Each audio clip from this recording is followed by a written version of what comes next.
Good afternoon, ladies and gentlemen, mothers, fathers, daughters, sons, brothers, and sisters. Welcome back to the Coach David Delta LMU Pro Series. We are looking at the gold split this evening for, we're coming into the closing stages of the season. It's round number 7 at Qatar. My name is Chris Buxton. I'll be your sole commentator for tonight's festivities. So, firstly, apologies in advance. You have only got to, it's only my voice you have to tolerate tonight. But I am very, very glad to be back with this wonderful crew dealing with the LMU festivities tonight. So, yes, as mentioned, it is the gold split. Tonight, the platinum split will take to this very twisty 16-turn Lusail International Circuit next week as we look at Liam Rance in the Aston Martin. So the championship, certainly for the Hypercar, still very, very, very close, following a bit of a difficult round for Jimmy Menard last time out. But the GT3s, very, very much, can't say sewn up, but it's certainly one hand on the trophy for William Giovannini. But plenty of opportunities and fighting further down the order. Oh, someone's kicked up a bit of dust. As we can see, Liam Rance just coming straight through that. We are coming towards the end of the practice session, so this is not qualifying. This is purely for everybody to get in and get themselves sorted out. There's Beljois Neto in the second of the black and green Aston Martins. Beljois currently 8th in the championship, tied on points with Maciej Kasperczyk in the McLaren. He got his season best finish of 5th place last time out, so a superb effort for Beljois. Generally kind of lower end top 10, but came through very, very strong last time out. Bit of a wide wander there, but again, this is what the practice is for, to iron out the issues, so to speak, get themselves kind of ready to go. Whilst the practice session is ticking down, let's have a look at the championship standings. Let's look at Hypercar first of all. Let us see then. Francesco Adamu still leading, but by a very narrow margin, taking his second win of the season last time out. Extended his championship, or actually took the championship lead from Jimmy Menard. Following his it was Francesco's second win, and it was Jimmy Menard's worst finish of the season, coming home 8th position. So now trails by 15 points from Francesco. No, he doesn't. He trails by 5 points. I can't add. Francesco Adamu between himself and Jimmy Menard, very, very close there. Then 22 points further back is Jack Howes. 2 wins and another podium to his name, but sadly we haven't kind of seen him since. Which is a great, great shame for Jack Howes. Christian Banani in 4th on 70 points. Then Adam Sapler in 5th. Barnabas Fazekas in 6th position. Lucas Kreuzer in 7th. Pascal Gehrig 8th. Second Sobers in 9th, with Martin Mergley rounding out the top 10.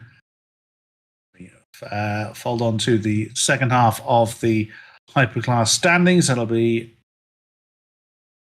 Olivier Demeliens in 11th, Roman Merchant in 12th, Roman Freyron. Why? I don't know why I struggle with his name. My apologies, Roman. In 13th, with Tobias Blumschein in 14th, Yanis Bagheera, Lexi Taylor, Davide Chiesa, and Martin Mergley at the tail end of the field, yet to get off the mark. So that is how the Hypercars look, as the timer has now ticked down to 0, so we will be transitioning over to the beginning of the 25-minute qualifying session. So before that happens, let's have a look at our GT3 standings. That, as mentioned, William Giovannini in the BMW has only been off the podium once in the opening round in Imola, but since then has had 2 wins, 2 seconds, and a third. That gives him a very commanding grip of the GT3 Championship. Then it's Juha Mäki-Jopi in the yellow Mustang up into second position, so coming home 4th last time out. He took a win in round 4. And Adrian Kabaki continuing, was a bit of a shaky start in Imola, but since then he's been very, very solid. And the last 3 rounds, all on the podium for Adrian Kabaki in the BMW. Third last time out. Zach Doran in 4th position. We didn't see him last time. And Julian Weissenberger claiming his first win of the season last time out catapults him in the Mustang up into 5th. And Marco Bischoff in 6th, Nico Barkley in 7th, Bertrand Neto in 8th, Marta Kasperczyk in 9th, and Jerome Mitral in 10th place in the Corvette, coming home his season best last time out in 6th place. Nick Didi in 11th, Liam Rance in 12th, Aaron De Batista in 13th. We've yet to get off the mark for Rune Bobers, Gustav Schubert, Jeremy Litas, Maxime Wendler, and Marcus Eng. So how many have we got in our qualifying session? Let's have a look. So then we are a minute into the qualifying session.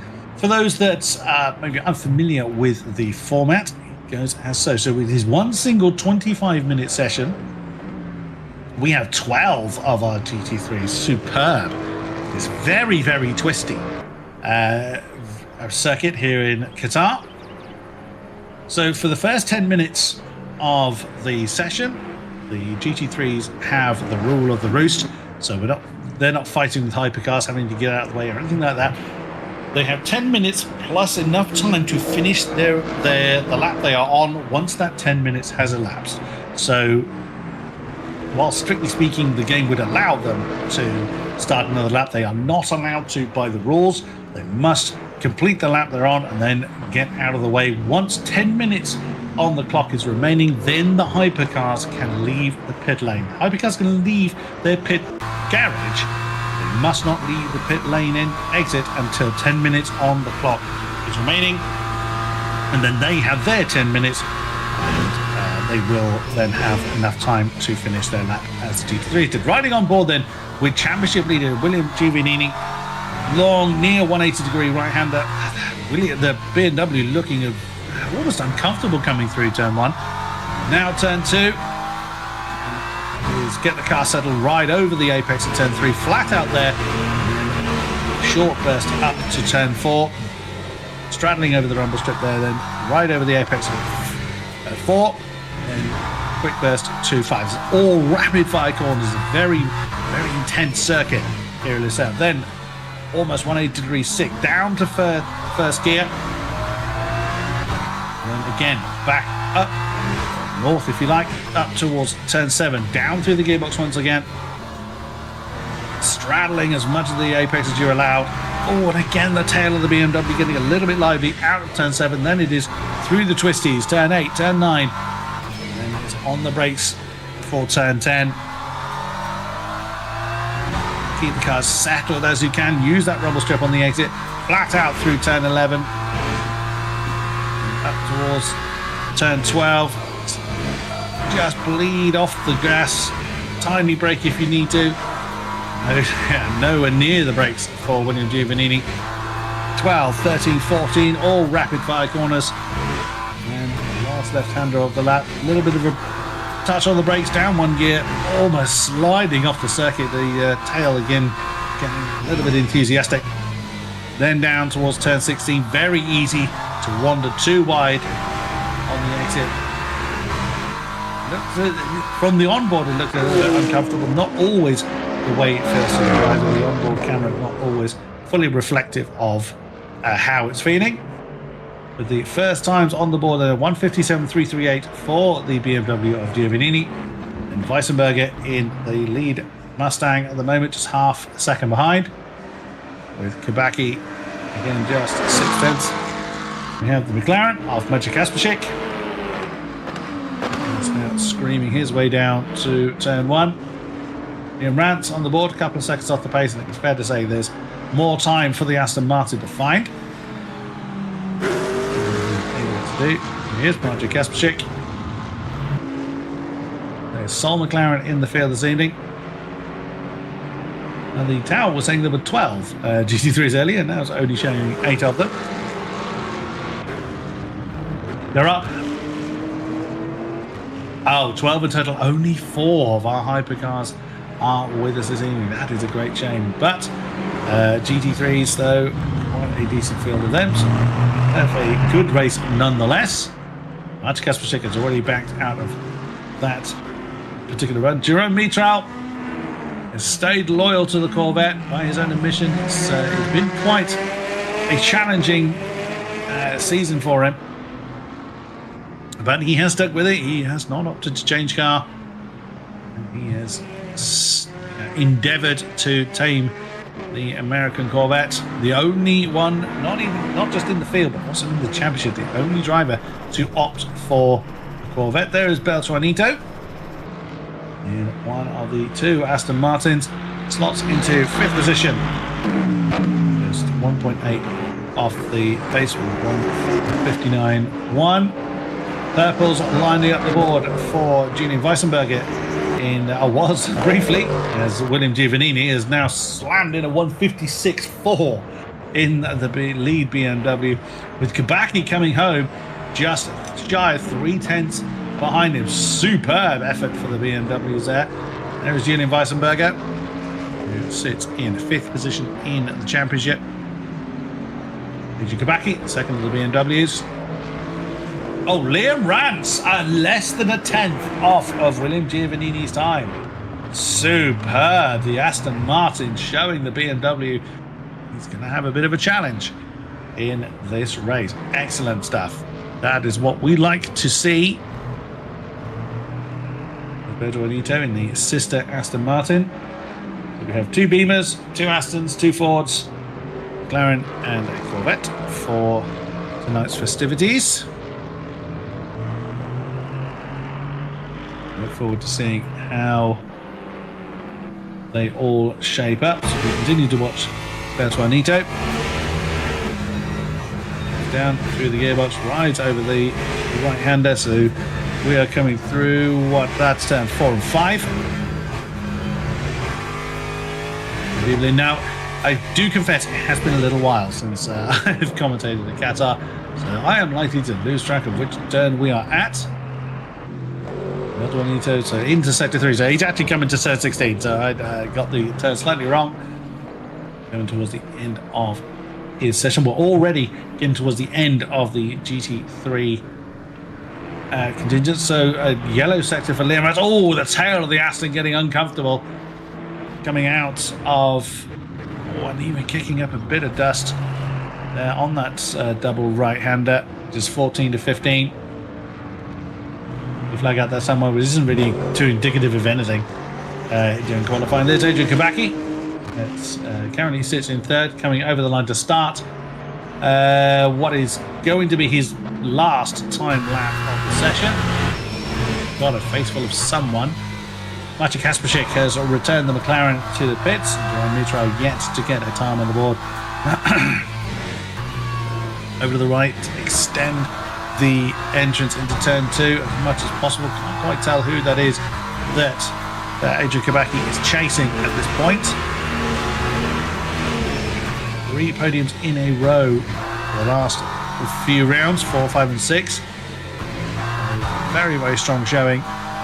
Only 9 points behind Juha Mäki-Upi, who's a yellow Mustang not with us tonight. So second place in the championship, very much on the cards for Adrian Kabaki. And that's Giovannini in the sister BMW getting out of the way. So he's likely to have time to get back to the line to start a final run should he feel the need to. He already has somewhat of a commanding grip of the tower. That's turn 10, which is coming through now. Long left-hander, just 100th down and just shy of a 10th. So personal best for Adrian Kabaki. Oh, was that a bit deep going into 12? Not quite. Manages to keep it on the road. A little bit too much curb there potentially. You saw that the car was slightly unsettled coming through 13. Now will this be an improvement for Adrian Kabaki? Oh, is that too wide? Coming out of 15. We will see. Is he going to complete the lap? Is he going to bring this one into the pits? No, he's going to complete the lap, so the pace will still be valid, chasing one of the black Mustangs over the line.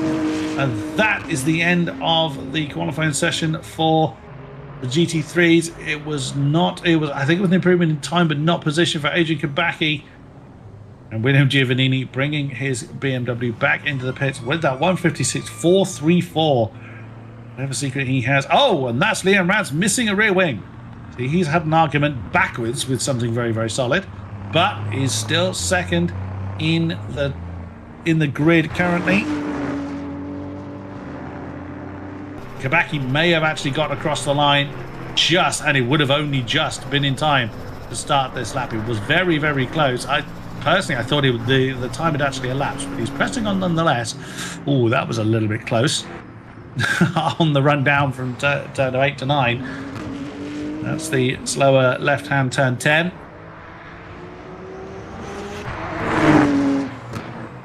And yeah, 2.3 down. So this is nothing more than practice. Bertuanito pressing on. Now he can't have started this lap, but yeah, he's not pushing on. So Bertuanito will start in 6th position. But we will run through the grid when we get to the conclusion of the session. Bertuanito will bring his car back into the pit. Oh, a little bit more directly than he potentially should have done. Jerome Mitral in the Corvette. Start in 7th place. Oh, again, the American mark getting a bit uncomfortable. On the left-hander, that was turn 6. Okay, got plenty of time to get back to pits to get out of the way for the hypercars. And the hypercars will hopefully be leaving their pit boxes fairly soon.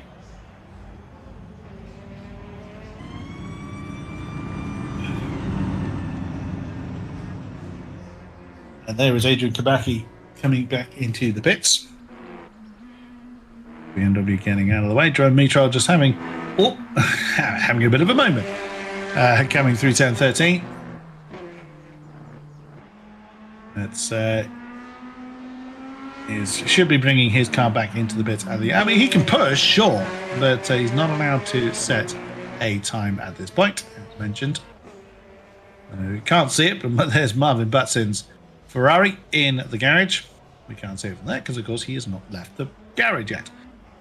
Who are we rooting for today in chat, says Cairo. So, making known who you're here to support. Always good to see the chat joining in with our festivities. It may well be a bit of a diminished grid this evening, but still look forward to a wonderful race here in Qatar. Jerome Mitral brings the Corvette in. And straight into the pit it goes. And so we have Barnabas Fazekas in the Peugeot. 6th in the championship, so was 2nd last time out. Getting his first podium of the season.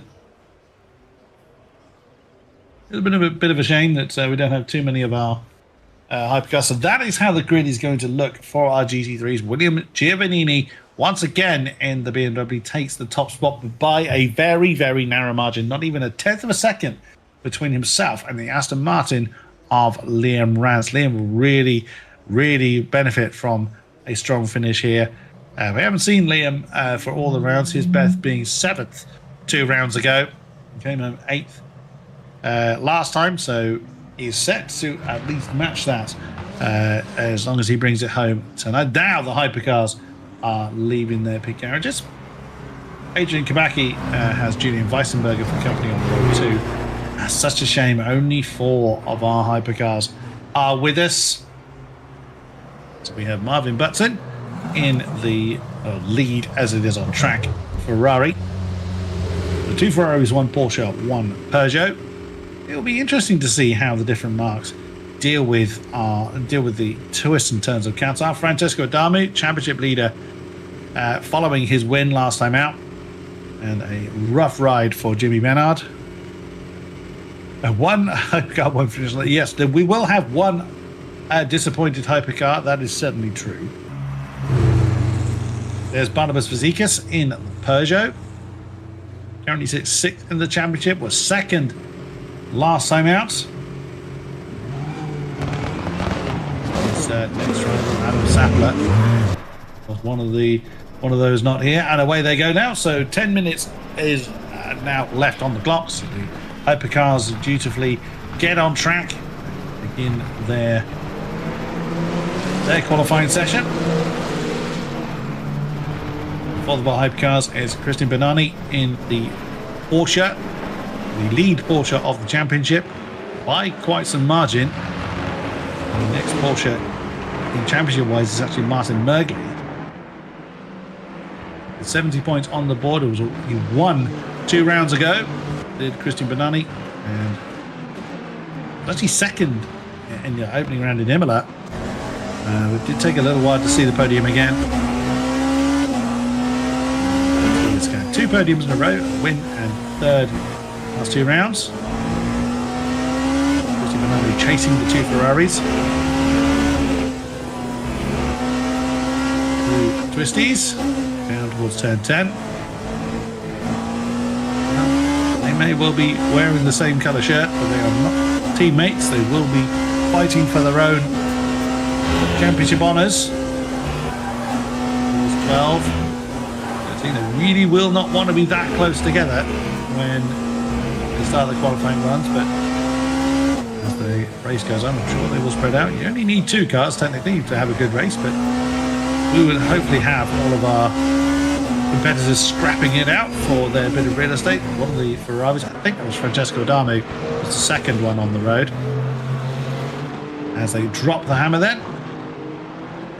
There's Francesco Adamo deciding to be the last of the 4 Hypercars on track. Fair enough, doesn't want to be giving any toe to anybody else. Over the line he comes.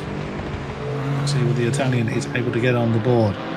So out of the 6 rounds we've had, 4 of them he's seen the podium. 2 wins, 2 thirds. So that has been a 4th and an 8th. I'm racing Imola.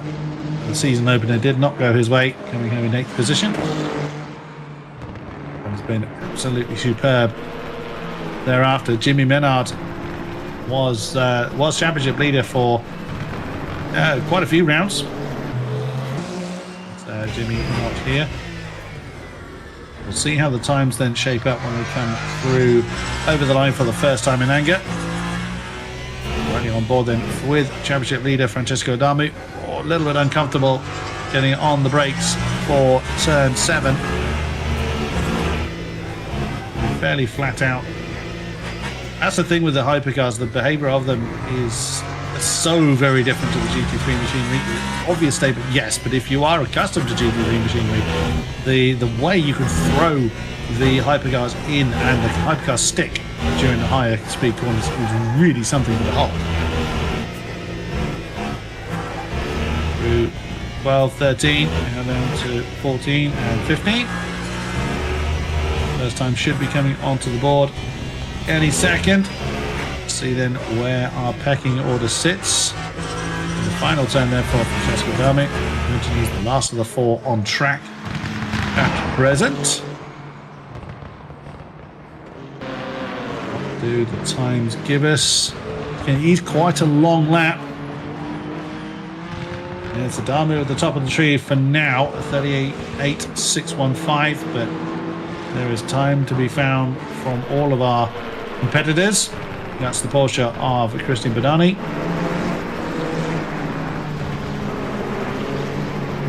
Second in the opening round at Imola. Oh, someone's kicked up a bit of dust. That must be Marvin Butson. Any other Ferrari in sight? I think Barnabas Fazekas. He was with this lot at the beginning of the lap. He's gone. There he is. He's decided not to be in the middle of the pack. He's in the Peugeot.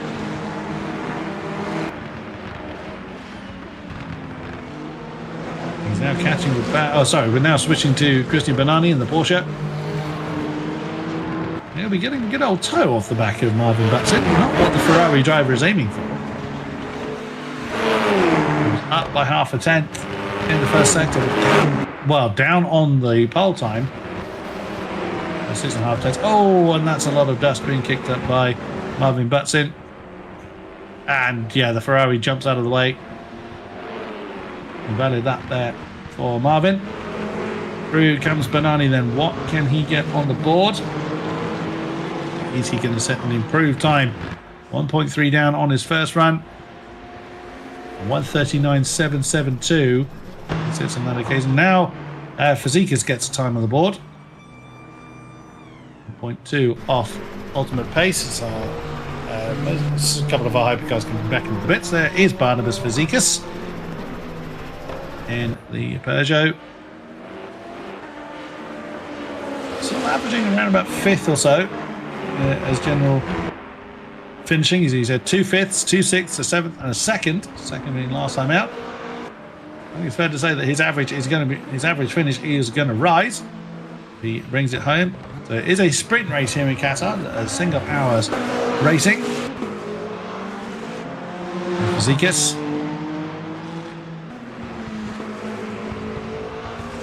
Where will he sit then? So it's close between the Porsche, the non-Ferraris basically, the Porsche and the Peugeot. And the hypercar field currently bookended by the 2 Ferraris of Francesco Adamu and Marvin Butson. Marvin got his season's best of 6th last time out, the German driver. Again, struggling a little bit there to keep the car on the black stuff. That's on the run down towards turn 10, I think. There's Francesco Adamu. Italian driver in the Italian mark. And he's on another outlap. Just 3 minutes to go, so really, realistically only 2 laps they were able to do. Through the twisties for Adamu. There's Fazekas just starting his next time lap. Odds are these could well be the last laps they set, but if they have enough fuel on board, they could well do 2 push laps. Nothing wrong with that at all. 1.2 seconds for the Peugeot to find. And that is not an improvement in Sector 1 for Barnabas Fazekas. Goes through the double right-hander, 4 and 5. Turn 6 feels like it goes on forever. The slowest part, it is indeed the slowest part of the course. We saw the GT3s going down to first there. Turn 7 and into the twisties. So the corners are just a relentless assault. The only break these drivers get is on the back stretch, which is exactly where Francesco Adamu is. Starting his next run. 2 minutes left on the board. Francesco Adamu with that 38.615 is the current target. And you're seeing this, the cars are struggling to rotate a bit coming through turn 2. Again, that could be just how it visually looks from the external camera. It's a purple Sector 1 for the Italian. Not content with being the quickest by a second. He's looking to extend his advantage up top. Through turn 6. And where will he sit then? Into 7 and into the twisties once more.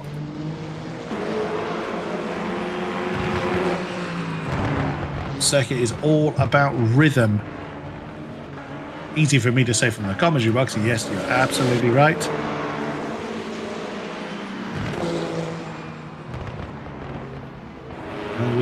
And it's down in Sector 2 from his own time. It was an improvement from Barnabas Fazekas. Still sits 2nd behind. Ultimate pace from Adamu. Francesco Adamu, the Italian, is still pressing on.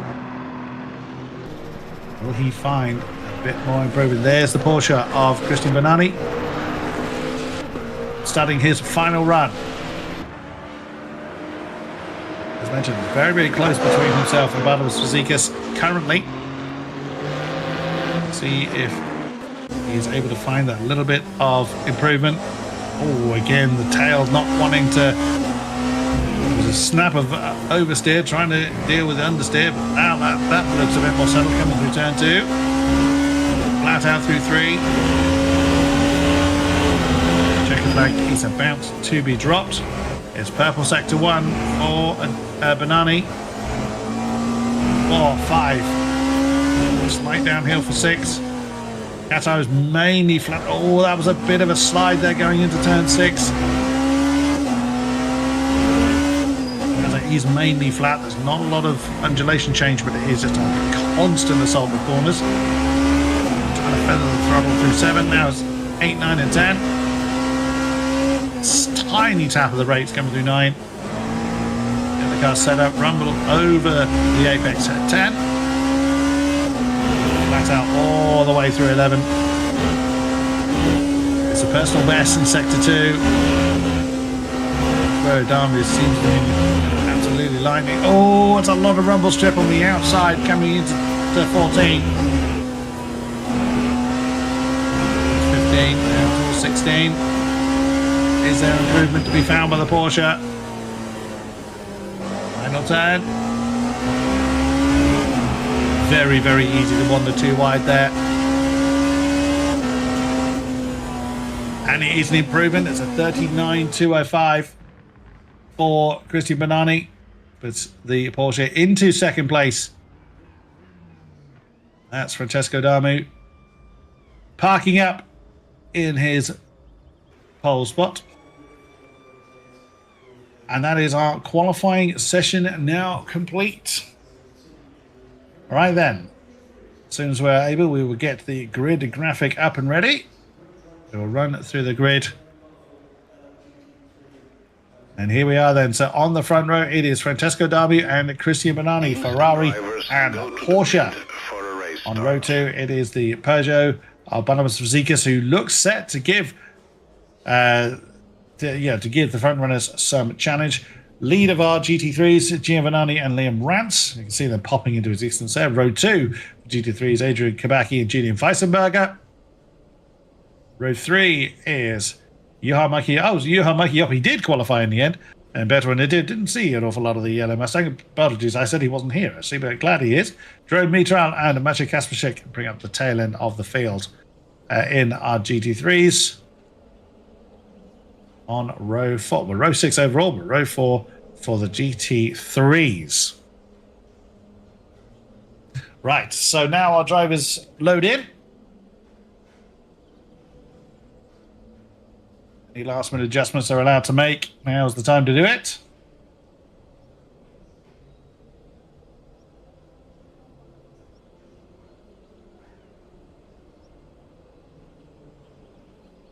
Giovanni in his customary pole spot for GT3s.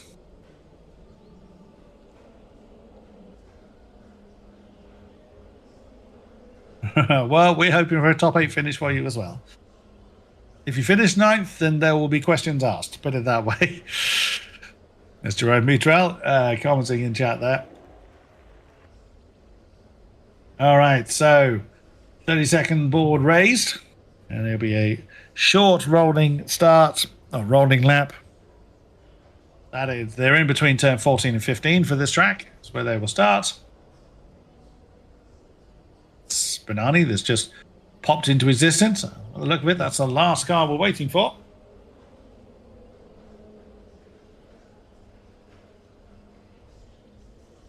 Right. Should get this rolling lap underway shortly. And away we go then. So as soon as they cross the line, the 1 hour clock will begin. So, I think that was Jerome Mitral at the back that gave it plenty of wheel spin. BMW Aston, BMW Mustang. Front 2 rows of the GT3s.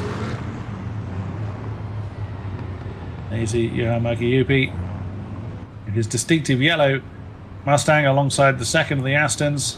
It's the McLaren and Corvette at the tail of the GT3s.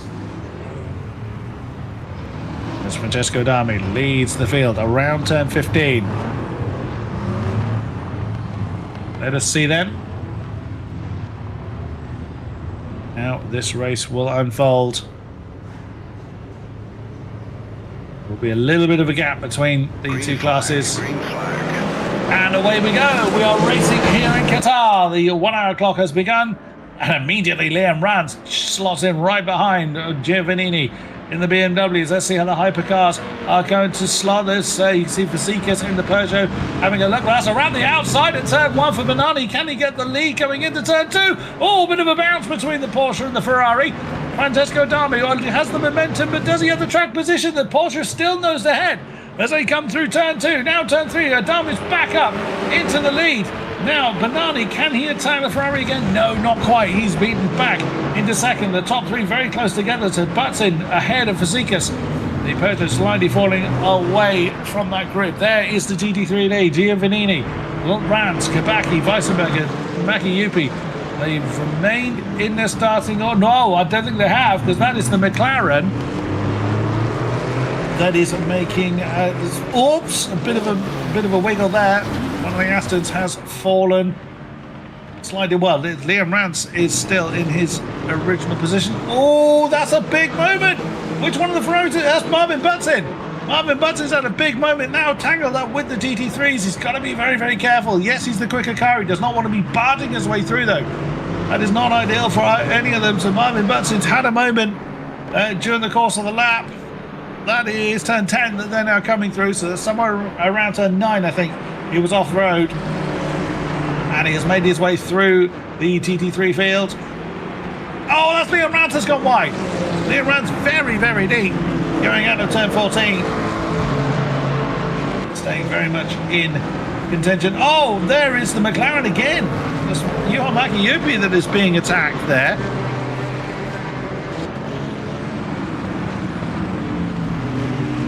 And again, the McLaren. That's Marcin Kasperczyk that is having a bit of a look there. Trying to be back up to the front of the, well, briefly, there he is, Marcin Kasperczyk. Up one position. The GT3s remaining fairly close together. That is our lone Corvette, Jerome Mitral. Just needs to bring it home, and he will certainly get one of his best results. He was 6th last time out. See how the race transpires. Look at Liam Rance still nailed to the tyre tracks of the BMW of William Giovannini, but right behind him, Adrian Kabaki is ready to do battle. This is only an hour long, so they don't really have time to just let the lap count go. They want to be attacked as well as they can, and that is a very wide Julian Weissenberger we just saw at the top of the shot. Yeah, Rance is really not letting William Giovannini get away from it. Oh, and that's again a very wide Aston. Bertrand Nito getting a bit once again, Julian Weissenberger and Juha Mäki-Jypi. All season long, these two Mustangs have been glued to each other. Juha Mäki-Jypi has had a bit more rub of the green as far as results. Oh, big move! Oh, that was a very, very big move on the inside of turn 10. There was impact between the two Mustangs. But here comes Marcin Kasperczyk to try and do something about it. Adami is still under pressure by Christian Benani. So our two class leaders have not really broken away. Now we know Marvin Button has had a spin, has had that incident that's dropped him along with Day. You just see him at the top of the shop. But Christian Benani in the Porsche is keeping Francesco Adami. He's keeping him honest. Benani would very much like to add a second win to his tally. Really push him towards Jack. Well, probably it would push him ahead of Jack Howells in the championship. As again, Bertrand Nito tries to get on the inside of Marcin Kasperczyk. Look at this. The GT3s are putting on a great turn. The McLaren are very, very defensive as they come out of that final turn. But the Aston has got the run, gets the slipstream, but can't get alongside. Oh, so close. Oh, it's been a bit bad between the two. No, the McLaren's been turned. The McLaren has been turned. Oh dear, well, who turned into who? That sent Marcin Kasperczyk, broken rear wing. His race is absolutely ruined. That's a shame. He looked like he had such pace and was really looking set to challenge those ahead of him. But sadly, the McLaren pitched into the wall. That is never what you want to see.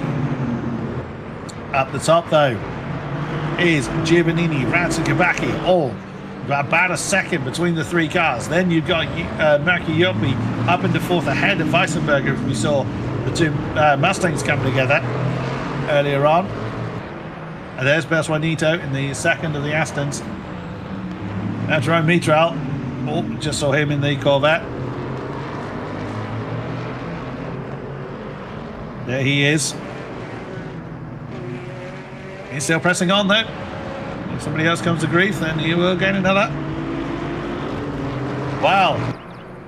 Oh, you got a feel for Maciej Kasperczyk. His results really do not reflect his talent whatsoever. But we'll let the stewards reverse engineer that one. Look at this, the top three. Barely a second separating.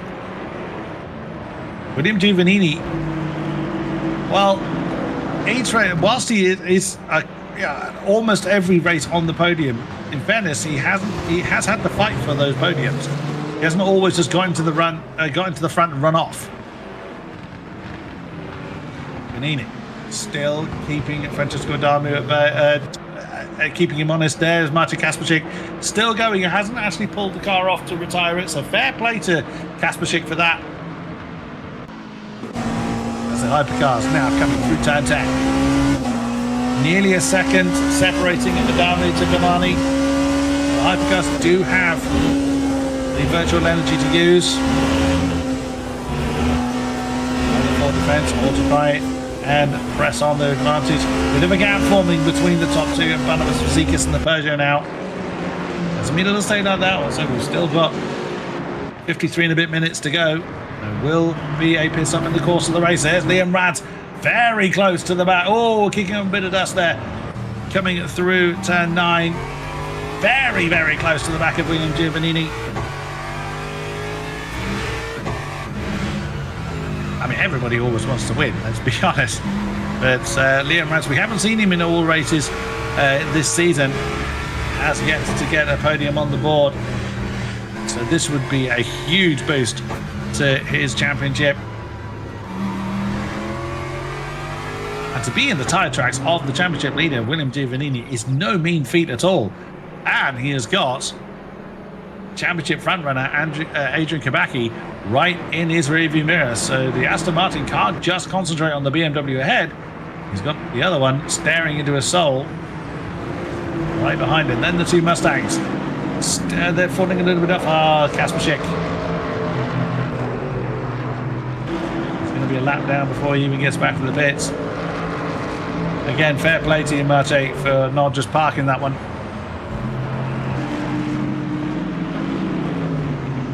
The Mustangs still locked in battle for 4th place. Johan Makiupi is second. Is second in the championship. Julian Weissenberger is 5th. Julian was the winner last time out in the GT3 class. Liam Rads is so close to the back of William Giovannini. You just get the feeling it could be any lap.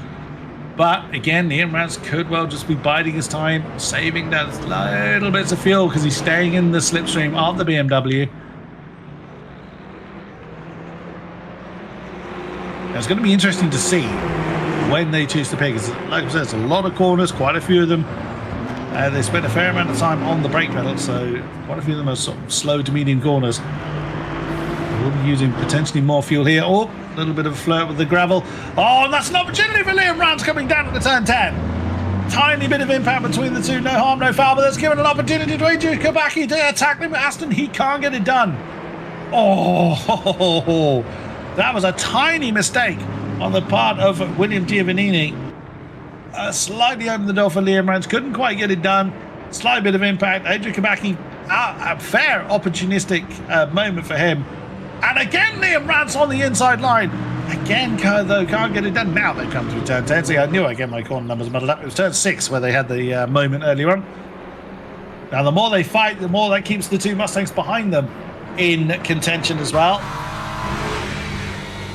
Only on board then with the championship leader.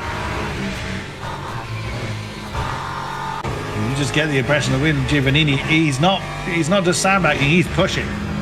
He's trying to keep that ever-persistent Aston Martin behind him, but we'll see how the race unfolds. If there's any kind of inherent advantage in certain parts of the track between the BMW and the Aston. Two Mustangs are so close, as they always are, as they have been all season long. Where one is, the other one is usually not very far behind. If it wasn't for that missed round in round 4 for Julian Weissenberger, he could well the, in fact, I would say he'd be potentially right behind Juha Mäki-Jyrki. And that's the nature of the beast, though. That's why Nito's not far behind them either. So they can't just concentrate on their own bit of real estate. They have got to defend it from the second Aston. There is Marvin Butson. Oh, very lonely race for him following his spin. The 4 hypercars weren't able to stay together, and that's, again, no mean feat. Not being able to keep up with Francesco Damu is nothing to be ashamed about. That's a little bit wide coming through turn 1. And Maciej Kasprzyk has made his way back to the pits. 11 of our GT3 still running. Sorry, 7 of our GT3 still running. Now, and that's a retirement for Maciej Kasprzyk. I thought it may be. Fair play, he brought his car back without just retiring out, so fair play to him for that. Interesting that Marvin Butson's actually used more of his virtual energy and fuel than those ahead of him. It's obviously still trying to push to try and close that gap down. Yes, we know that Frank Grid is not totally accurate. We've got a yellow flag out there somewhere. Someone else had a bit of an incident. Need to have cleared up. Look at these. This is fantastic. I'm loving this from our GT3 contingent. And the Francesco Damu is now, well, the hypercar lead is now coming through the GT3s. Oh, Fazekas. Oh, he's sweeping around the outside of the 2 Mustangs. Very nicely done. There's Banani. He's not been held up too much. Fazekas gets through the battle for 4th in the GT3s.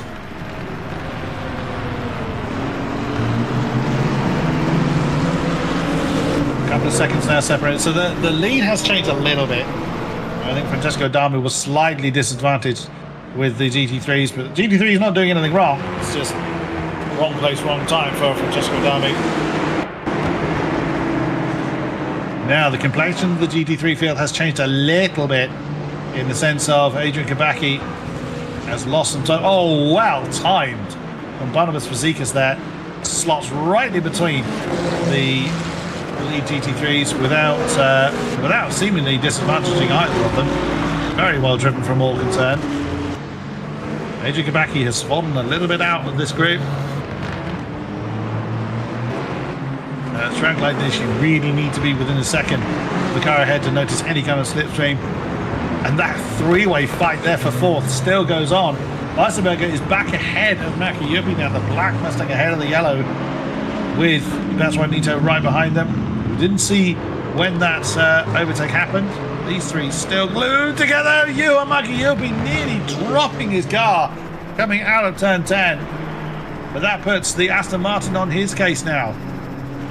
Be well caught by the second place GT3 championship participant of Juha Mäki-Jyrki, the Finnish driver. Bertrand Nito. He got his season best result 5th last time out. Oh, Juha Mäki-Jyrki's gone off. Perhaps pushing a little bit too hard. Unless there is damage on the car, we can't see, because suddenly the car has become very, very skittish for him. Right up top, Leon Rance. I think he's biding his time. I think he's just waiting for an opportunity to attack the BMW. He's going to try and stay in the slipstream, save those little bits of fuel to make his pit stop that slight bit shorter than Giovannini's. Oops! Bit uncomfortable coming through. Liam Rance has the fastest GT3 lap so far.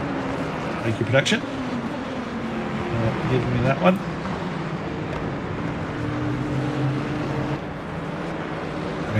Oh, that's who was that? I keep being caught out there. It's very common for dust to be kicked up on the exit of turn 5. It's Marvin Butson just coming through. Again, yes, biding his time. Marvin's doing the right thing there, just biding his time. He knows he's a long way off the back of the hypercar class. He doesn't want to just completely barge his way through.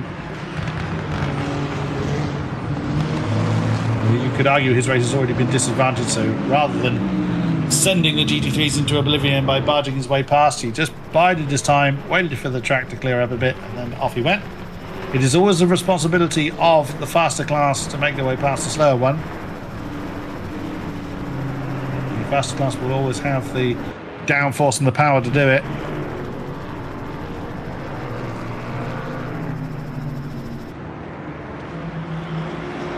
As Weissenberger, we already know that Juha Mäki-Juppi has fallen off the road.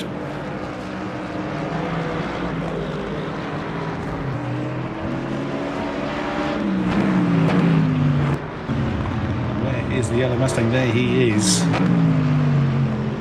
Juanito, of course, is now up into 5th position, but oh, that Mustang is very, very skittish. He's some distance, well, comparatively speaking, some distance behind where he was, so hopefully he'll be able to get back into the groove. We'll see if we'll see how he does as the race continues.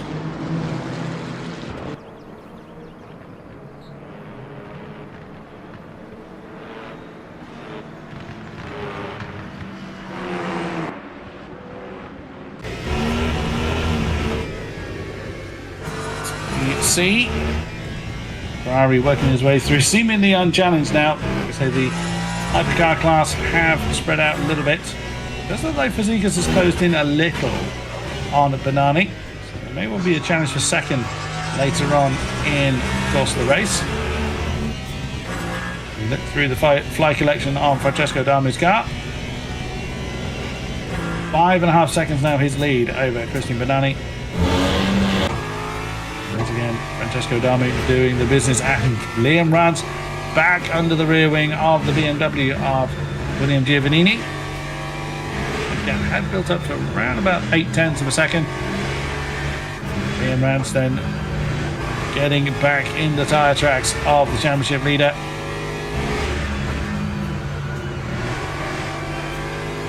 It's always amazing when riding on board, when you've got two cars this close. There's always that little instinct of me, this is why I'm not a driver. I always think the driver we're riding on board with is about to ram into the back of the one we're chasing. But, that's what separates the good from the great, just having that understanding, that courage to brake that little bit later, to do what they need to do. Now this is going to be interesting. We'll see if Liam does lift off here. Got the slipstreams, got the momentum. No, he doesn't. Forces Giovannini into the defensive posture. Very late on the brakes. Can he get it done around the outside of turn 1? Can the Aston work his way past? He's not going to be able to. I don't think Giovannini has defended that one, and that's going to allow Adrian Kabaki to close in a little bit. He's a couple of seconds off the back of the lead too, but there is a very, very big indication from Liam Rance. He's not just going to let the lap count turn away and then make his move. He is piling on the pressure. We have seen that tiny mistake. Well, we've seen both drivers make mistakes, but I think Liam Rance has possibly had one or two more than Giovannini has. Come through turn 6. Adrian Kabaki. He's a couple of seconds off the back of them, so won't be getting too much, if any, slipstream from there. That's why Nito's getting close to the back of Julian Weissenberger as well. So the second Aston Martin closing in on the black Mustang of Julian Weissenberger. There is Bertrand Nito. I don't know what the gap is to Juha Mäki-Juppi, who seems to have had another incident because he was in the tyre tracks. There he is. So the yellow Mustang has fallen now 4 seconds behind Bertrand Nito. All is not well for the Finnish driver, it seems. He looks set to be having the usual race-long battle with Julian Weissenberger. Whether there was damage incurred to the yellow Mustang, we didn't see. Giovannini is being chased by Liam Rance still. A little bit of a gap forming. That's, it seems to be in this third sector where the BMW, or certainly in the middle sector, where the BMW seems to be at its strongest.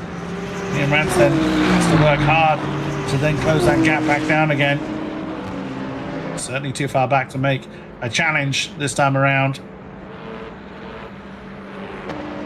20 minutes down, two-thirds of the race remain. GT3s are All several of them poised, ready to make a strike. Adrian Kabaki has closed in a bit on the lead too, but Giovannini, has he started to press now? Because that gap is almost a second between himself and his pursuer of Liam Rance. As Weissenberger's now got his mirrors full of Aston Martin. Alberto Anito.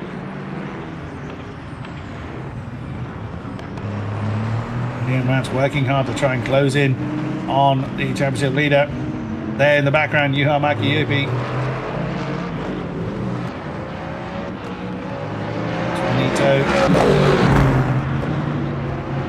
Very, very interested in getting up into 4th position. Scored his best finish of 5th place last time out. Like to do one better, I am sure.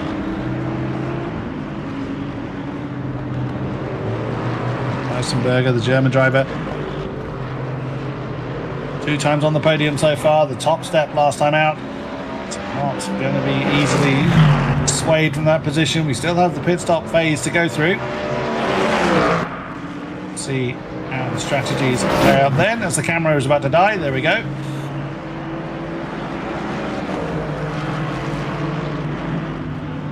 So Weissenberger still just soaking up the pressure from the Aston behind. See from the tower that Liam Rance is closing in again on Giovannini. Adrian Kabaki keeping his lap times consistent. Liam Rance now pressing on to try and close that gap back down to the GT3 leader. We saw a few laps ago Giovannini have to be very, very defensive coming into turn 1.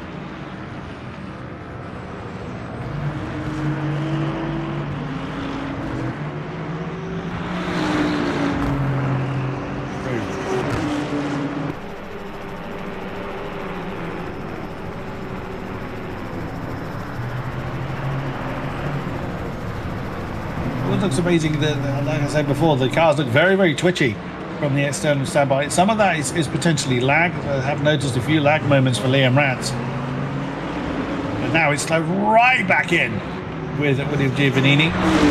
Second lead he had from the Aston very much evaporated now.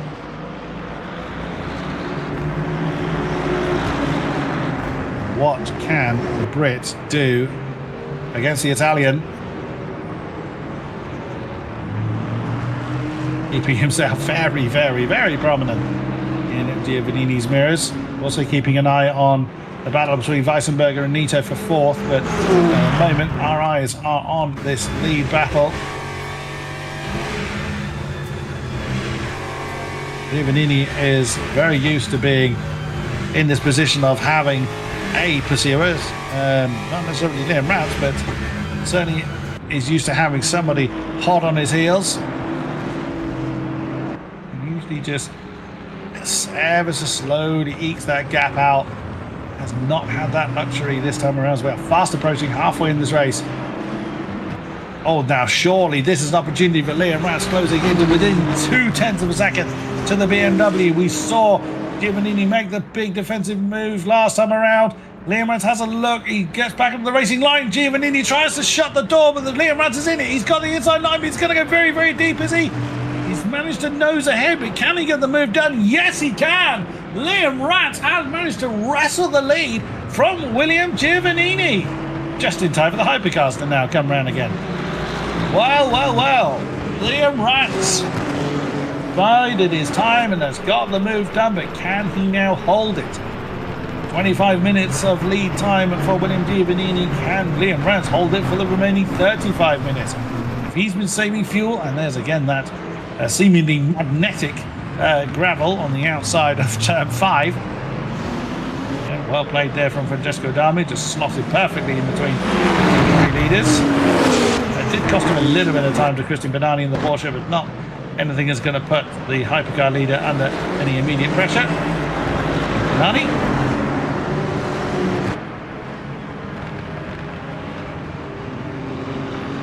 Again, works his way past the GT3 leaders without incident. Adam Seekers is still hanging on in there. He's not fallen massively behind the Porsche.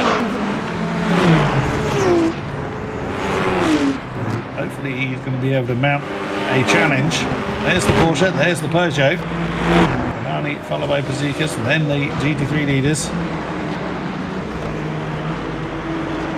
Now that Liam Rance has followed the tyre tracks of the BMW all race long. Oops, just dips the tyre onto the gravel on the outside of turn 15.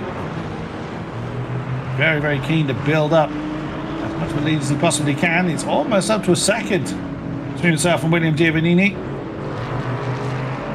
Good exit from that final corner is going to help keep it this way. Sister Aston Martin of Beltránito still in the slipstream of Julian Weissenberger, who feels the need to make that defensive posture very, very early. Somewhat defended fresh air there, but that's not going to disadvantage him any. So he returns to the racing line coming into turn 1. It's a Juha Mäki-Juppi in the background of the shot. And he was 4 seconds behind the Aston. That's now up to 5.3, unfortunately. That makes me think that his car is damaged, as he's always been the direct competitor of Julian Weissenberger. Unless this track just doesn't suit his driving style, whatever the reasoning is, the Finnish driver has not been able to repeat his success of earlier rounds. As it turns out, if the race were to finish now, this would actually be Juha Mäki-Juppi's worst finish of the season. So 2 5ths, 2 4ths, a third and a win. He does not want to be adding a 6th to that. Juanito very much occupying the mirrors of Julian Weissenberger.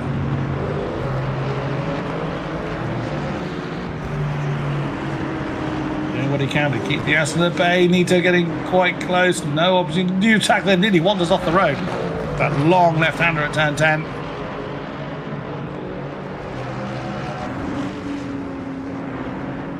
Looks like Liam Rance has actually managed to break away from William Giovannini.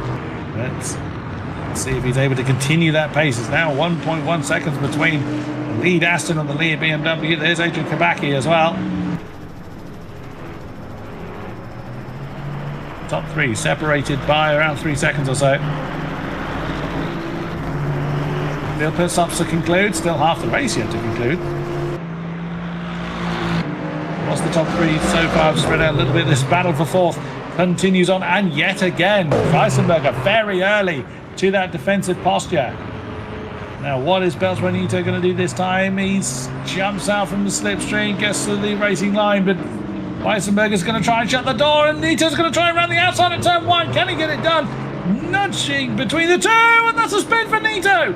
There was a tiny bit of impact between the Aston and the Mustang. That's going to give Juha Mäki-Juppi a position for now. As the Aston rejoins. Oh, that is a shame for Beltránito.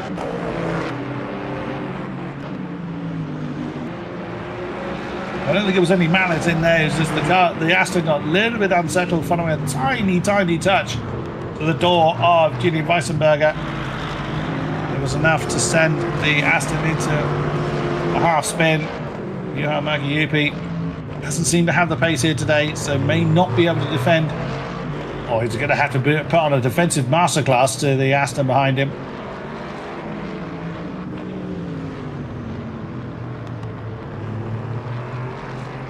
We will see. Because Nito nearly flies off the road there. Nearly 2 seconds now Liam Rance has to himself at the front of the GT3s.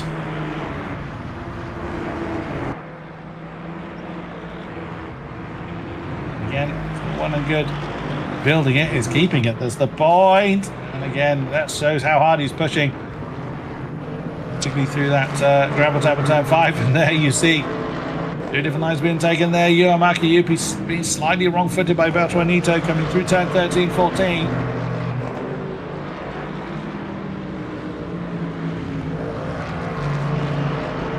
Now, can the Aston get back up into 5th place? Or can Juha Mäki-Juppi get back into the groove? See the incident that dropped him out of that battle for 4th. His usual stablemate of Julian Weissenberger. It's now 6.5 seconds that separates the 2 Mustangs. Beltránito now just needs to get back into the groove. He's shown he's had the pace to get past Makayubi before, and again a slide there in turn 1. All is not well without Mustang tonight. It was the top of the GT3s, and Liam Rance is checking out up top.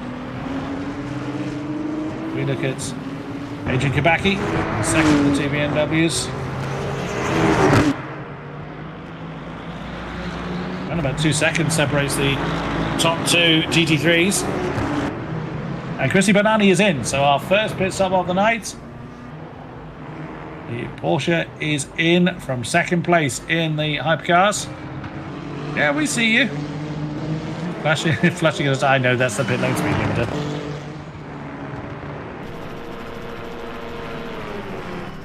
Francesco Dami just continuing along his merry way.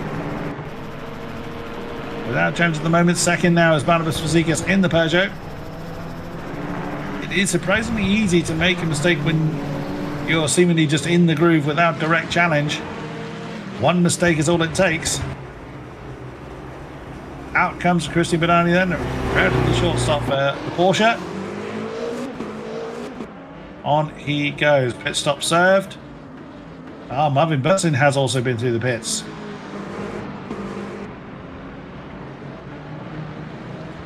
On he goes.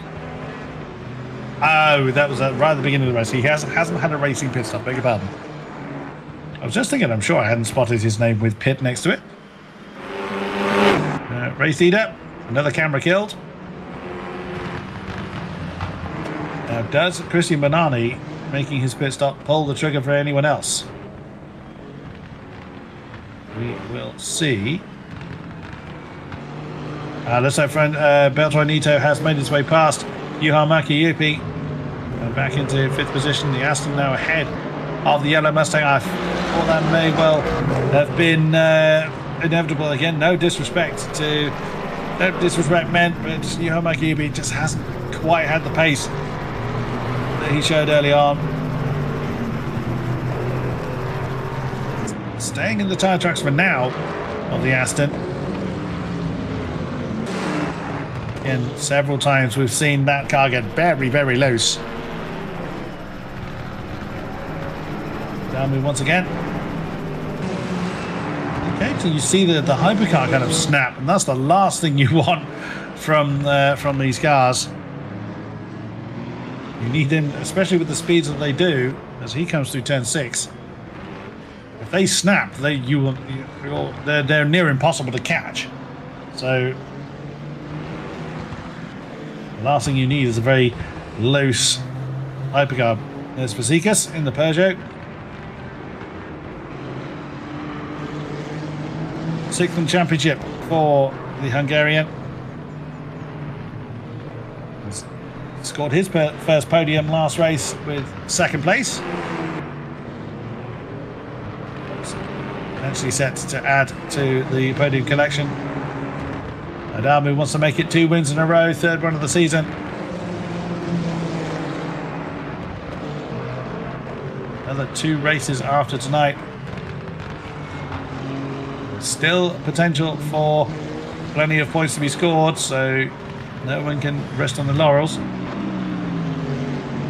Yuha Makiyubi still is keeping Bertrand Nito company. A lot of issues have befallen the Mustang. The Finnish driver is still doing what he can. It's working with it for now to keep the Aston Martin company.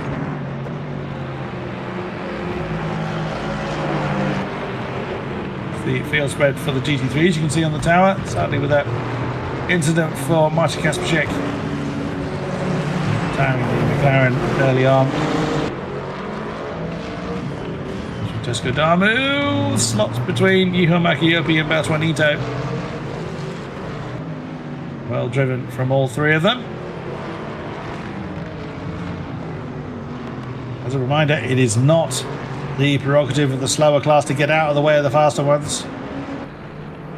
The slower class needs to remain predictable. The faster class plans their move well in advance of it being executed, So the last thing they want, someone trying to get out of the way and inadvertently jumping straight into their path.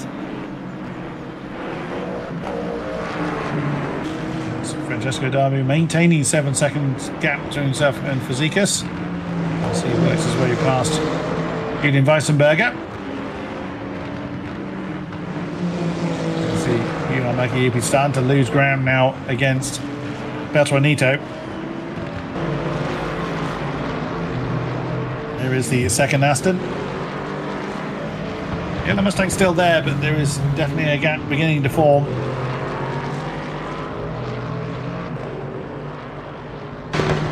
Which is a great shame because we've seen some wonderful battles between Juha Maki and Julian Weissenberger particularly.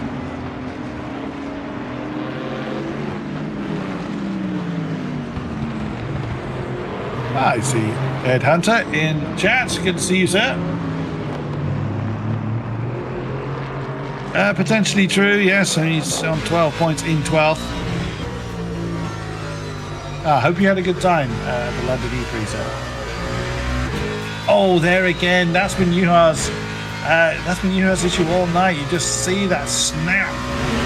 The tail's determined to let go. And that's been his issue all race long. Oh, it's a mistake from Bertranito, but sadly again the tail of the yellow Mustang just letting go at the wrong time. She's fighting that car. Something awful is Juha Maki at the moment.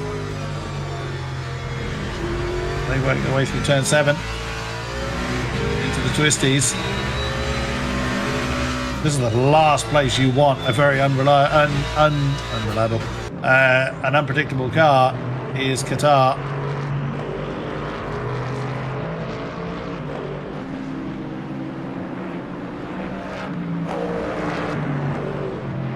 Oh no, just catching up with chat there. Nice one, Ed. Glad you had a good time. Fair play though to Juha Maki. He's not giving up. He's still pressing on as much as he can, but the issues he's got with that car, it is just going to drop him further behind. There's Juanito. There's Eiji Kibaki now, somewhat on his own, as his playmates have run off a bit more into the distance. There's Giovannini. Now, has he started to close back in on the Aston? Keep an eye on that gap. Seems to be stabilising around the 2-second mark. As the championship leader decided that Liam Rance has had his moment in the sun, he's now going to close that gap down. We will see. As mentioned, we are expecting the GT3 field to come into the pits at some stage. When they say the pit stop is entirely up to them.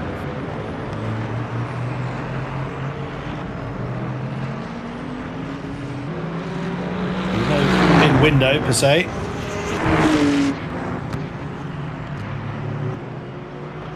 It's going to be interesting to see how this transpires. We saw Liam Rance in the slipstream of Giovannini for a good 25 minutes, although there were several attempts made for the Aston to wrestle the lead away from the championship leading BMW. So was that enough for Rance to build up any kind of fuel advantage, which he may well have now used up trying to build up the lead?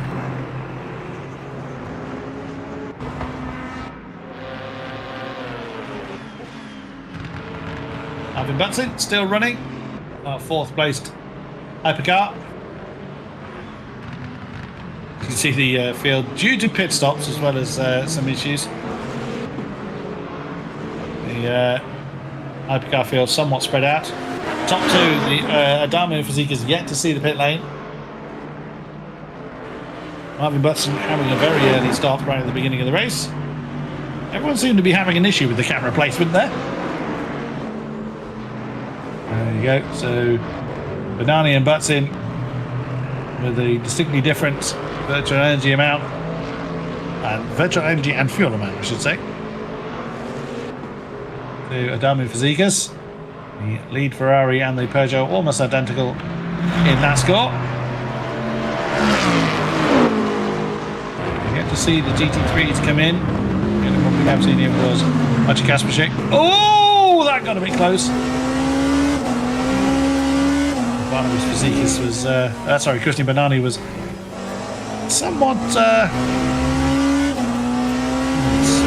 could have gone horribly wrong for the Porsche, as we've just seen Bertrand Nito get a bit too up close and personal with the gravel on the outside of turn 3.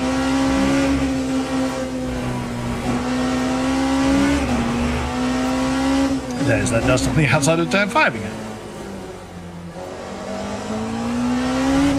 That'll be Julian Weissenberger that Christian Bernani is now catching up to. 2/3 of the race down. 1/3 of it remaining. I wonder what Christian Bernani was going to do. It looked like he was just going to plough straight through the Mustang. Of course he didn't. He knows how this works.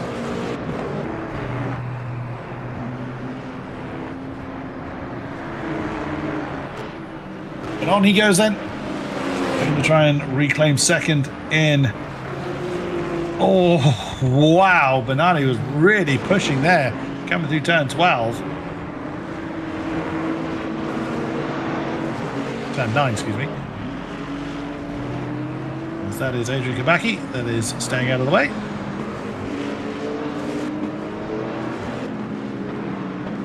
No, it was actually right first. It was.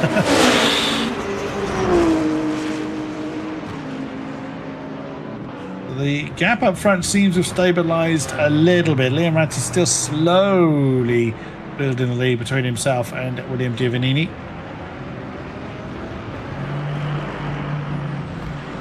So Liam Rance very much in the groove now. There's the Porsche of Bernani once again.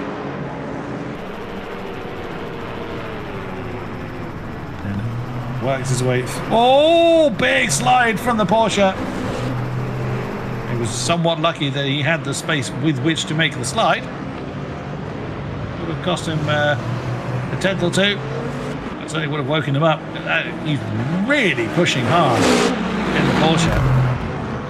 Any gains he's made has probably disappeared now. He's trying his best to close in that gap, or at least try and close down that gap to Barnabas Fazikis. There is the Peugeot runner. Still yet to see the pits, as hasn't Francesco Damu. They cannot run their virtual energy down to 0. That will give them a penalty if they do that, so they must come into the pits. How long they remain in there for is up to them. Again, Marvin Butson with a slight energy disadvantage to Christian Bernani, and very similar amounts between Adama and Fazikis.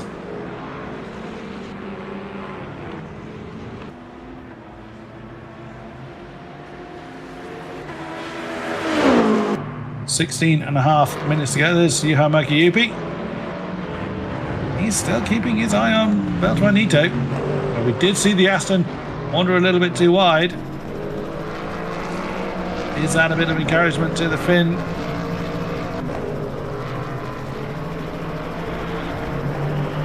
Yellow Mustang has been such a handful all race long. Even for someone as talented as Juha Mäki-Juppi. 1.2 seconds as they come across the line. So Bertrand Nito will be well aware that that yellow Mustang is there. That's Liam Rance, as we cut to.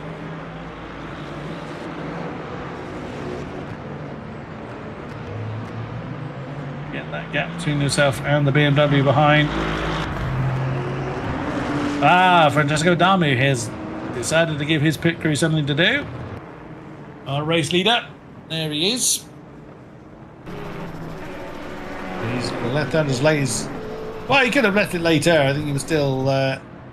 he was just getting into single digits in the virtual energy and fuel tank combination. So that gives the lead for the time being to Fazikis. There's Jerome Mitral. Just show the Corvette's still with us. Oh, how Barnabas Fazikis would love the race to end now, but sadly no. Adamu was down to 12%.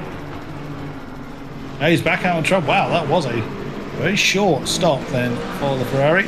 Well, as long as that percentage doesn't hit 0, he'll be fine. Does have Christian Bernani right himself with quite a bit more energy in energy fuel in reserve. There we go. That's a little bit more like it. So Adamu was down to 12% when he came into the pits. Ah, that's interesting. So Bernani now right with Francesco Adamu. Can the Porsche start to mount a challenge for what will become the race lead when Barnabas Fazekas comes into the pits?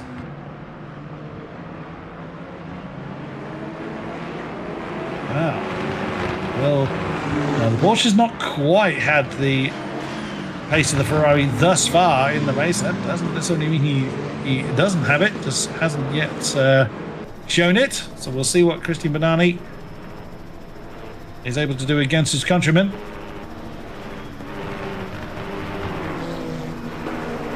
Bernani would very much like to add a second win to his championship campaign. I've seen a bit of fluctuation in the season. He was second in the opening round as the Porsche driver. You didn't see him in round 2, and a pair of 7th places was really what's pushed him down the field. Then a win and a 3rd has given him somewhat of a recovery. But now Francesco Adamu getting the hammer down and starting to rebuild that gap. Already getting up to 2 seconds or more. Now, if Fazekas can have a very short stop, that could certainly help bring Fazekas potentially more with Christian Bernani. I mean, there was, I think, around. Whoa, that was a bit. That was a bit close between Fazekas and Juha Mäkijoki. That was a little bit unfortunate there because Fazekas had committed to the inside line. I don't think Mäkijoki expected the Peugeot to take that line. Now, when will Barnabas Fazekas take his pit stop? Not doing it now. He can't leave it too much longer. And Juha Mäkijoki is now starting to get very close to the back of Bertrand Nito. So, challenge for 5th is potential between the Aston and the yellow Mustang.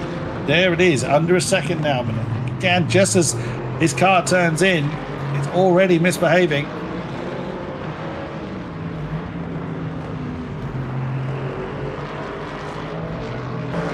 still haven't really seen any of the GT3s come into the pits yet. Leaving that very, very late, which isn't the first time in the season we've seen that.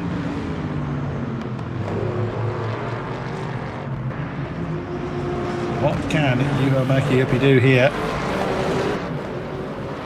Oh, that's Nito!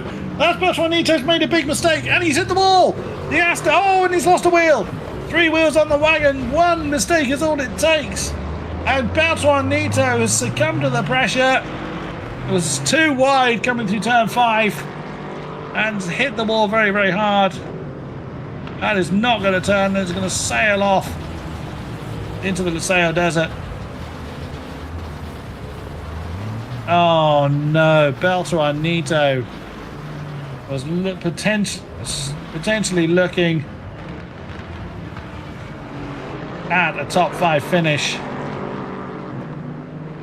Wow, Juha Mäkijoki did not need another invitation at that.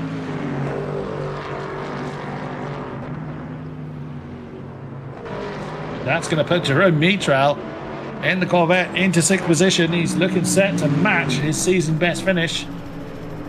Now Fazekas is in. And wow, Francesco Adamu's built that lead, built that gap between himself and Bernani up to over 4 seconds now. Ferrari is really, really pushing hard. The question really is, where will Fazekas reappear along in comparison to Bernani? 10 minutes remain. It's going to be in the region of 8 laps. So it's going to be a short stop for Barnabas Fazekas. Francesco Dami is going to pass. There he goes. It was a valiant effort from Fazekas, but there was no way he was going to hang on to the lead. Such was the gap between the Ferrari and the Peugeot. It's this man that Fazekas is really interested in. Where will Benani be when Fazekas reappears? Oh wow, but Fazekas has only just left the pit lane exit. There it is. So 5.5 seconds between the Peugeot and the Porsche. I did wonder whether that late stop for Fazekas was going to bring them closer together. It did a little, but not very much at all. Yellow flag here, and I suspect that is the very wounded Aston Martin of Beltranito that is causing that. Yeah, he just cannot get it to drive. I suspect there was a fair amount of frustration in the Aston Martin for Beltranito. Does manage to get the car back on the and back into the pit lane. He's just going to cannon that into his pit box. Jerome Mitral gets up into 6th position. He looks set to match his season best finish, which he did last time out.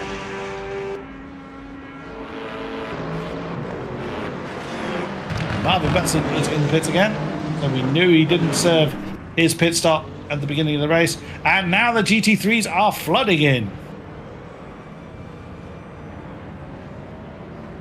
It's an unusual stopping position there for William Giovannini.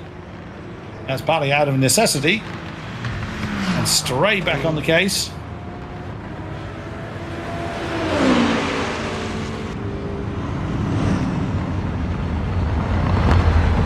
Liam Rant is going to come out behind William Giovannini. Now, is that going to be a disadvantage?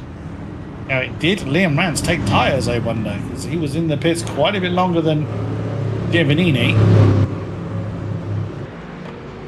Well. It was quite clear that Giovannini didn't really have anything done.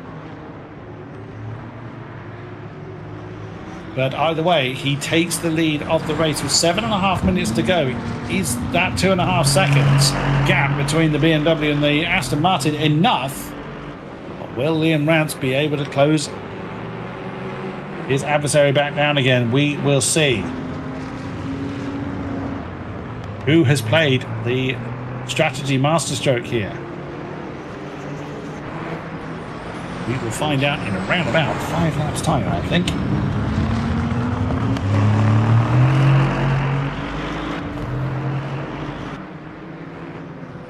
Could well be that Liam Rance has taken new tyres, which will not be up to optimum temperature yet.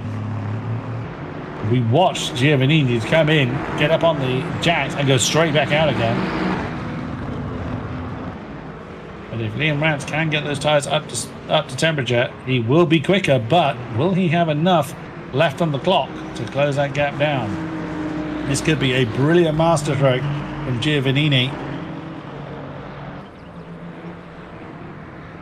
Only one way to find out. So stick with us for the remaining 6.5 minutes. Liam Rance is just going to be in qualifying mode, full attack at this point.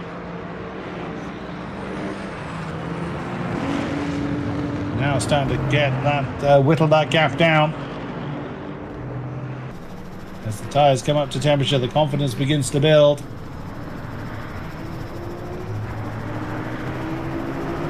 We will have to wait and see who's got this strategy right. Here, with the amount of time left, this is definitely not going to go Liam's way, despite the fact he got the lead fair and square from Giovannini at the 25-minute mark. But the amount of time the tyre change has cost him against the amount of time left, don't know that he's going to be able to close that gap back down again, but he's going to push with everything he's got. Juha Mäki-Juppi is in the pits. He's been in the pits again. I swear we saw him coming into the pits with everybody else. Oh, he's coming back out of the pits. We see the somewhat wounded Beltranito hasn't retired the car, interestingly. He's still sat there ready to get back out there, but only with 5 minutes remaining. Sure, he's going to have an awful lot of race left. Juha Mäki will be back on track then.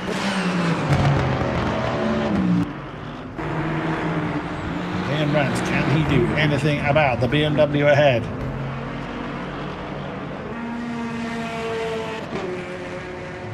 This is going to be interesting, but I don't think he's closing that gap in quick enough. That's not going to stop him. He hasn't given up all race long. A second is still going to do his championship a world of good, but when you've been in the lead for half the race, you do not want to be letting it go in the dying laps of the race. You never want to be letting it go at any stage of the race, let alone in the dying laps of it. Oh, you see how hard Liam Rance is pushing the tail of the Aston, just crying enough. Nearly spitting him out into the dust. He's not giving up though. 4 minutes to go. Yes, that just somewhat depends on where Francesco Darmu is. It's going to be about 3 laps or so.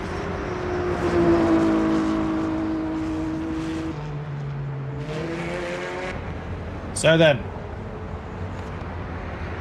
that's Liam Rance in the pits again.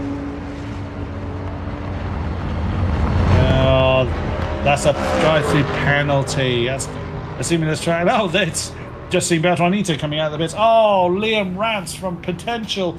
You know, he was looking at a potential win. Now he's not looking even like he's going to get a podium. As Oji Kabaki has come through into second. Julian Weissenberger in the black Mustang is through into third. Oh, Liam Rance is going to be kicking himself so hard. Oh, and the tail again. He's driving so angry as Liam Rance. And he's catapulted off into the wall. Oh my goodness me, Liam Rance is absolutely torpedoed the wall and has immediately retired the car with less than 3 minutes to go. Oh no, a huge heads-gone moment for Liam Rance. Well, that puts Juha Mäkijoki up into fourth, which will be, if he finishes there, that'll be the third fourth in a row. And that gives Jerome Mitral the potential for his best finish of the season. You see Barnabas Fazekas work his way past the aforementioned Finn. Oh, Liam, you never want to see it, but... I'd lost for words. Liam Rance could still have finished in fourth, and that still would have been his best finish of the season by some considerable distance, but you can understand the frustration as we see a lapped Bertranito behind Julian Weissenberger. That doesn't stop them racing. Bertranito is allowed to unlap himself. He just must not disadvantage the car he's unlapping himself from. Whoops! So you see a very wiggly Ferrari. Francesco Darmu and Marvin Besson. Well, that's a huge, huge shame for Liam Rance. Frustration clearly getting the better of him. So it's looking set to be an easy win for William Giovannini. Continues his podium push. This will be his third win of the season. Make his points position pretty much unbeatable. As Francesco Darmu, race leader, slots in between Julian Weissenberger and Bertranito. Checker flag will be ready for the number 51 Ferrari in less than a minute's time.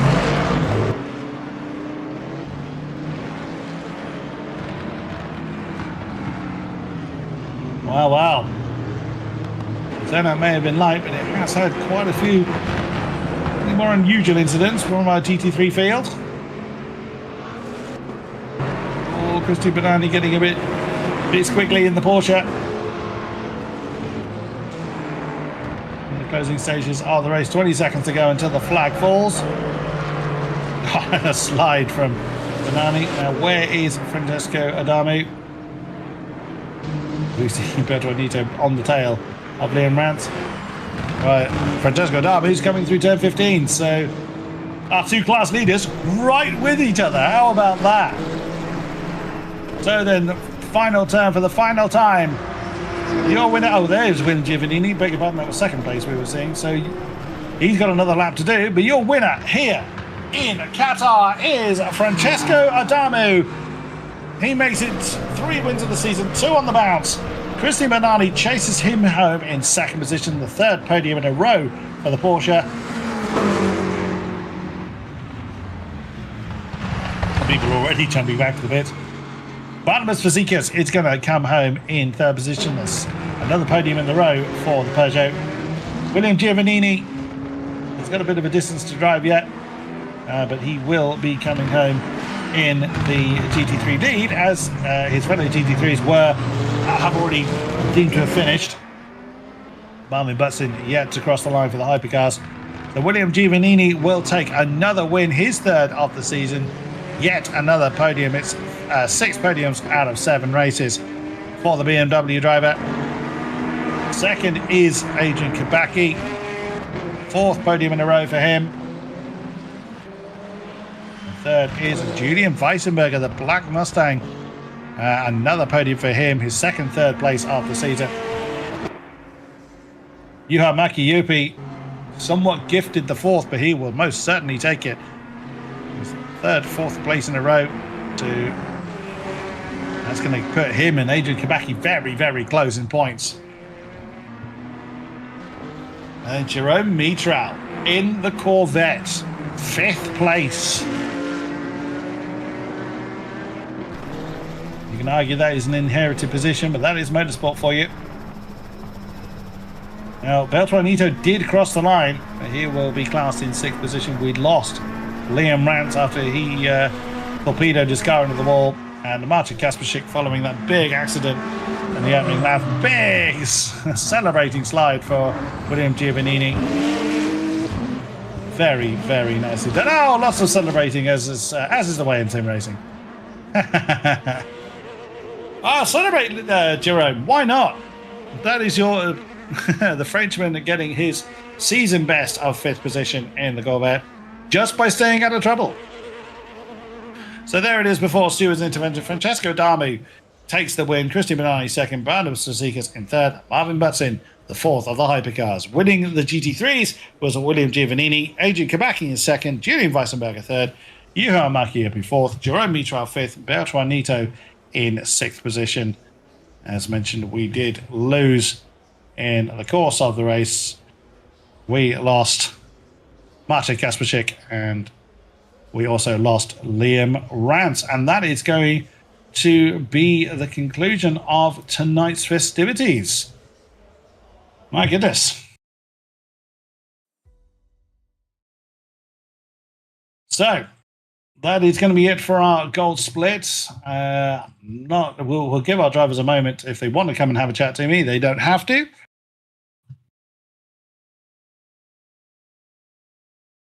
But our platinum split will take to the field next week to also see how they fare in Qatar. I'm just going to bring up the championship for our platinum split. So Yeni Simoncic and Fabio Grigoletto are front-running Hypercars, the Peugeot and the Ferrari drivers in particular. And for our GT3s, it is Patrick Schindler and Luke Whitehead, following Luke's real resurgent performance in this half of the season in the Ferrari. What happened to Rance? Well, he disconnected his wheels from his chassis in the form of headbutt in the wall. That's what happened to Jerome, but congratulations on your season best thus far. Yeah, the interview room remains empty, so I'm going to call it here. So thank you very much to our drivers for putting on a great show for us. Thank you very much, Julian Bruins, for controlling the cameras and bringing us the stream. Thank you very much appreciated to you, sir. And thank you to those behind the scenes for keeping this season going. As mentioned, next week we will have our platinum split take to the 16 turns of Qatar. We hope to see you along for the ride. Until next time, thank you very much and good night.